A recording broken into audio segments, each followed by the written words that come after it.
Direction la cité de Koubourou, le centre des œuvres universitaires et sociales de Parakou a un nouveau conseil d'administration.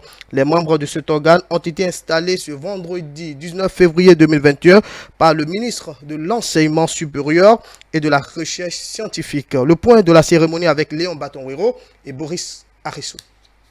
Éléonore Yahi Ladécan dans les locaux du Centre des œuvres universitaires et sociales de l'Université de Parakou. Ce vendredi 19 février 2021, la ministre de l'Enseignement supérieur et de la Recherche scientifique y est allée pour présider la cérémonie d'installation des nouveaux membres du conseil d'administration. Les membres du conseil d'administration sont nommés pour un mandat de 3 ans pour compter de la date de leur installation. Monsieur Josué Kolade Azandegbe est nommé président du conseil d'administration du Centre des œuvres universitaires et sociales de Parakou. Ils ont été nommés par décret du 10 février 2021 et sont désormais 7 au sein de cet organe au lieu de 11 dans l'ancien conseil. Avec leur installation, ils prennent officiellement fonction et sont appelés à œuvrer aux côtés des autorités du COUS afin de relever, entre autres, les défis liés à la restauration, à l'hébergement, aux allocations des étudiants. Vous savez déjà un peu comment ça fonctionne. Vous êtes tous administrateurs quelque part. Et puis, pour peut-être que les conseils d'administration auxquels vous appartenez ne sont pas aussi spécifiques que ce que vous allez voir avec les centres des œuvres universitaires. Je vous demande d'être patient avec eux parce que les besoins sont multiples et pressants.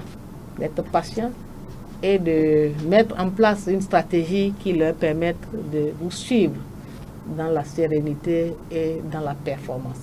Le directeur du centre peut se réjouir de cette cérémonie vu les difficultés rencontrées depuis décembre 2016 en raison de l'inexistence d'un conseil d'administration. En raison de l'absence du conseil d'administration, les performances du COUSP ont été en deçà des attentes. Le COUSP n'a pu actualiser son décret portant AOF et son manuel de procédure.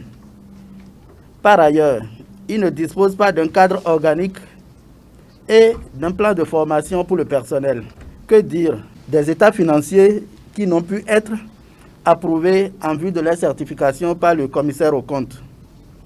Aussi, l'effectif du personnel a-t-il considérablement chuté en raison des nombreux départs à la retraite et des décès observés dans son rang.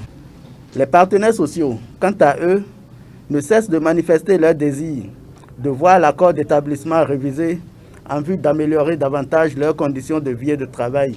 À tout cela s'ajoute la mise en œuvre des réformes engagées par le gouvernement actuel. Les défis sont nombreux et le nouveau président du conseil d'administration, ancien directeur adjoint de cabinet, compte déjà sur son ministre pour faire face à l'immensité de la tâche qui les attend, mais aussi sur le personnel du COUS. Je voudrais pouvoir compter sur votre engagement indéfectible. Je voudrais pouvoir compter sur votre sens aigu de responsabilité. J'allais dire, je voudrais pouvoir compter sur chacun de vous, sur ce que vous savez faire de bien. Pour que les nombreux défis, les nouvelles responsabilités qui nous ont été confiées, qu'on puisse ensemble les relever, qu'on puisse ensemble, durant ce mandat, conduire à bon port la barque du COUS Parakou. Lors de cette cérémonie, une minute de silence a été observée en mémoire de Yerima Prosper Korogone, premier directeur du Centre des œuvres universitaires et sociales de l'Université de Parakou, décédé le 30 décembre 2020.